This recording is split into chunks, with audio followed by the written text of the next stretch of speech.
So let's see our next question. We have to find the principal value of cot inverse 1. All right.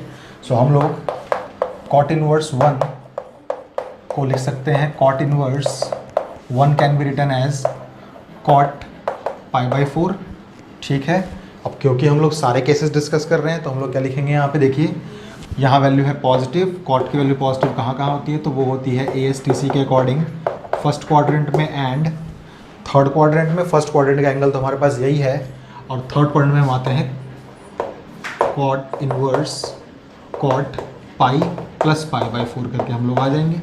Now जब ये दोनों cot inverse से cot effect cancel out करेगा अपना, तो यहाँ मिलेगा हमें पाई बाई 4 और यहाँ मिलेगा हमें 5 पाई बाई 4. अब याद रखना एक चीज़ कि आप लोगों को ये एंगल तभी यूज़ करने हैं जब ये एंगल्स आपके principal value branch of cot में लाई करें. All right. सो आप क्या बोलेंगे, there since the principal value branch of cot inverse x is what, वो होता है हमारे पास ओपन इंटरवल के अंदर 0 से लेके पाए. देयरफॉर आप देखिए ऐसा कौन सा एंगल है जो 0 से लेकर 180 के बीच में लाई कर रहा है. तो आप देखेंगे ध्यान से, ये एंगल आपका 45 डिग्री का है और अगर आप सिर्फ फ्रैक्शन को ही देख लें तो 5/4 का मतलब होता है 1 पॉइंट समथिंग. तो 1 पॉइंट समथिंग पाई का मतलब वो ऑब्वियसली 1 पाई से बड़ा है. देयरफॉर सिर्फ यही आंसर हमारा वैलिड होगा. तो हम बोलेंगे the principal value of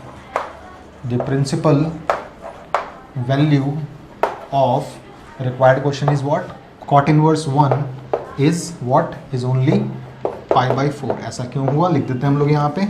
since pi by 4 belong करता है अपने इस इंटरवल से एंड 5 पाई बाई 4 बिलोंग नहीं करता अपने इस इंटरवल से. All right. सो ये इस क्वेश्चन का रिक्वायर्ड सॉल्यूशन है. इसको प्लीज़ आप लोग नोटबुक्स के अंदर अपनी नोट डाउन कर लें. So let us now see another way to solve this particular problem by using a short method. All right. So हमें पता है कि हम इसको लिख सकते हैं cot inverse and then cot pi by 4. इसका आंसर हो जाएगा हमारे पास पाई बाई 4. हमें देखना है कि इसकी प्रिंसिपल वैल्यू ब्रांच क्या होती है. तो हमें पता है since the principal value branch of cot inverse x function is what, is open interval के अंदर 0 से लेके पाए. देयरफॉर हम कह सकते हैं कि कॉट इनवर्स 1 का जो हमारे पास आंसर आएगा वो पाई बाई 4 आएगा, बिकॉज जो पाई बाई 4 है हमारा वो बिलोंग करता है इसके इंटरवल से. That's it. All right. So ये इस क्वेश्चन का रिक्वायर्ड सॉल्यूशन है. अगर आप ये 3-4 लाइन्स भी लिख देते हैं देन आपको फुल मार्क्स मिलेंगे CBSE एग्जामिनेशंस के अंदर. इवन आप लोग अपने स्कूल एग्जामिनेशन में प्लस अपने सॉल्यूशंस में भी इसको फॉलो कर सकते हैं. All right. So let's see our next question. We have to find the principal value of cot inverse minus √3. ऑल राइट. सो सबसे पहले हम क्या लिखेंगे, सबसे पहले हम लिखेंगे कॉट इनवर्स माइनस √3 की वैल्यू कॉट में कौन सा एंगल पे होती है. तो ये हमें पता है कि ये होती है 30 डिग्रीज पे, तो पाई बाई 6. नाउ क्योंकि यहाँ पे नेगेटिव था तो हमें पता है कॉट नेगेटिव कहाँ कहाँ होता है. तो कॉट नेगेटिव होता है आप लोगों का सेकंड क्वाड्रेंट में एंड फोर्थ क्वाड्रेंट में. सेकंड में आप पहुँचते हैं पाई माइनस करके एंड फोर्थ में आप आते हैं 2 पाई माइनस करके. All right. सो आप इसको बोल सकते हैं cot inverse cot pi minus pi by 6 और cot inverse cot 2 pi minus pi by 6. Now जब कॉट इनवर्स से कॉट का इफेक्ट कैंसिल आउट होगा तो हमें क्या मिलेगा, हमें मिलेगा 5 पाई बाई 6 और यहाँ मिलेगा हमें 11 पाई बाई 6. अब नोटिस करना है हमें कि ऐसा कौन सा एंगल है इन दोनों में से जो कॉट इनवर्स x की प्रिंसिपल वैल्यू ब्रांच में लाई करता है. तो हमें पता है सिंस द प्रिंसिपल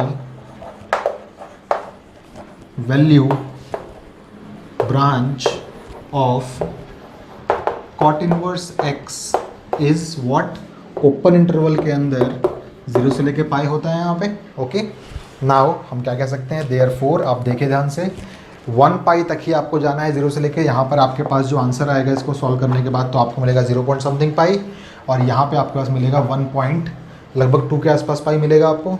सो ये ऑब्वियसली रिजेक्ट हो जाएगा आप लोगों का. Therefore the principal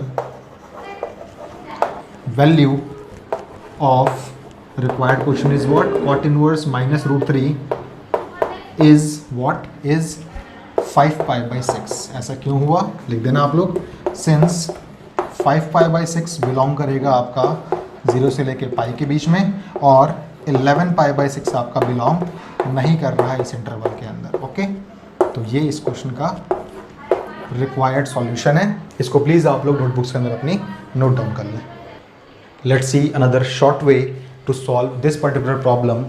all right, so हम सबको पता है यहाँ लिखा हुआ है cot inverse minus root 3, and then अगर cot के अंदर हमारे पास इनपुट नेगेटिव में आता है देन हम लोग इसको बोल सकते हैं pi minus cot inverse what, this will be only root 3। याद रखिएगा ये तीन फंक्शंस नेगेटिव वैल्यूज़ को इस तरीके से ट्रीट करते हैं और ये तीन फंक्शंस नेगेटिव वैल्यूज़ को इस तरीके से ट्रीट करते हैं। इसको लर्न के तरीके बताया था मैंने आप लोगों को। तो आप साइन का ऐसा ही याद रखिए, टैन का TA याद रखिए, और कोसेक का को और सी याद रखिए, यानी कि सी ता, एंड देन वर्ड याद रख लीजिए कोका कोला। देन आप लोगों को ये तीनों ऑर्डर्ड पेयर्स, सॉरी ये तीनों के तीनों ग्रुप्स याद हो जाएंगे। ऑल राइट, और ये तीनों तो बचे रह जाएंगे तो अपने आप याद हो जाएंगे आप लोगों को। ऑल राइट, सो ये हो जाएगा आपके पास पाई माइनस में cot inverse, this can be written as cot pi by 6। All right, 30 पे ही होता है ये।